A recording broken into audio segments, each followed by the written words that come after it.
जय माता जी दोस्तों, कैसे हैं आप सब दोस्तों। आज का यह वीडियो भगवान के प्रति भक्त की आस्था पर बनाई गई है। कहानी का टॉपिक भगवान पर आस्था की शक्ति है और यह बात तो बिल्कुल सत्य है कि जब कोई भक्त अपने जीवन की नया भगवान को थमा देते हैं तो भगवान उनको धोखा नहीं देते हैं और उनकी नाव किनारे लगा देते हैं।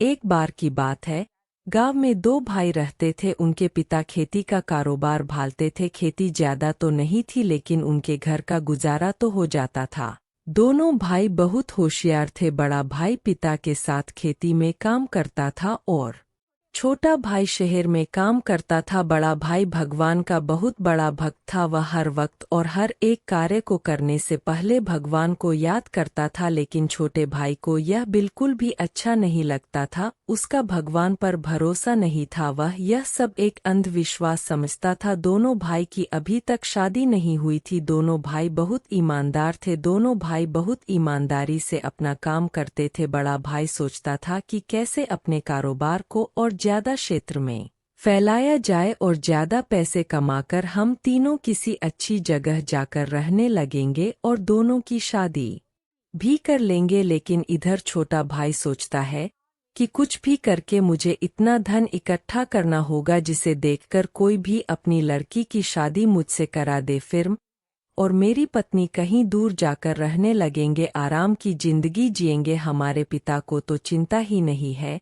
हमारे दोनों भाइयों की शादी की और किया। हमारे दोनों भाइयों की शादी की और किया भी क्या है, पूरी जिंदगी हो गई काम करके कुछ भी नहीं किया आज तक। एक दिन पिता ने दोनों भाइयों को बुलाकर और कहा, मेरे पास दो अनमोल हीरे हैं जो मेरे दादाजी ने तुम्हारे दादी को दिया और तुम्हारे दादी ने मुझे दिया था और मैंने अच्छी तरह से संभाल कर रखे थे। मैं आज वह दोनों हीरे एक एक दोनों को दूंगा, जिसको बेचकर पैसे की सहायता से अपने अपने दिमाग का उपयोग करके अपना घर बसा लेना। मुझे पता है कि तुम दोनों बहुत होशियार हो। हीरों का सही इस्तेमाल करके जिंदगी में खुशियां भर लेंगे। अब मेरी जिंदगी तो ढलान की ओर चल पड़ी है, इन हीरो का क्या करूंगा। दोनों भाई ने अपने अपने हीरे लेकर सोचने लगे कि किस तरह से हीरा का उपयोग किया जाए। बड़े भाई ने सब अपने भगवान पर छोड़ दिया और बोला, प्रभु आप ही मुझे सद्बुद्धि देना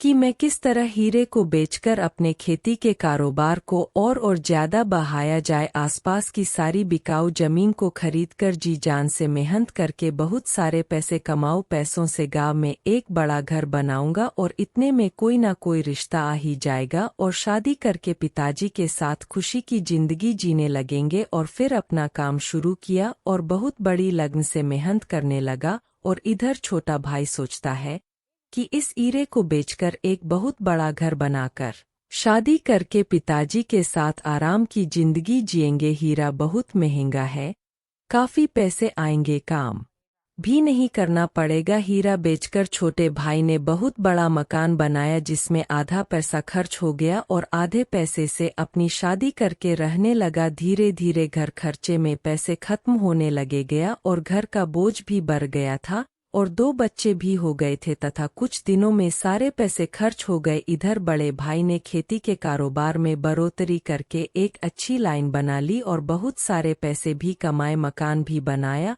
और उसी में भगवान का एक मंदिर भी बनाया और भगवान की कृपा से रिश्ता आने पर शादी भी कर ली तथा अपने पिता के साथ बेहद खुशी की जिंदगी जीने लगा। और इधर छोटा भाई पैसे खत्म होने पर फिर से गांव चला गया और भाई की संपत्ति देखकर हैरान हो गया। तभी उसकी पत्नी ने पूछा, तुम दोनों के पास तो बराबर संपत्ति और एक एक हीरा था, तो फिर बड़े भाई के पास इतनी ज्यादा संपत्ति और खुशी की जिंदगी कैसे? तभी छोटे भाई ने कहा, यह सभी तो बुद्धि और किस्मत की करामत है।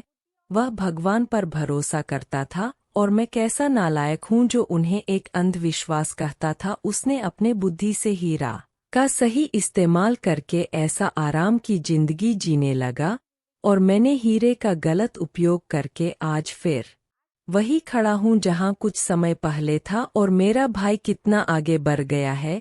घर के बाहर छोटे भाई को देखकर बड़े भाई ने उसे घर के अंदर बुलाया और हालचाल पूछा तो छोटा भाई उसके सामने रोने लगा। बड़े भाई ने उसके दुख का कारण पूछा और उसके हीरे के बारे में जाना तो बड़े भाई को पहले तो उस पर बहुत गुस्सा आया। पास ही उनके पिताजी खड़े थे, उन्होंने भी छोटे भाई को बहुत सुनाई, लेकिन अब क्या होने का था सो हो गया। बड़े भाई ने उसे फिर से अपने घर में रख लिया। अब फिर से दोनों भाई मिलकर कमाने लगे, फिर से वही खुशियां महक गई। दोस्तों, इस कहानी से हमें यह सीख मिलती है, कभी भी अपने परिवार के प्रति ईर्ष्या ना करें। अपना परिवार अपना होता है, जिसकी जगह को कोई नहीं ले सकता है।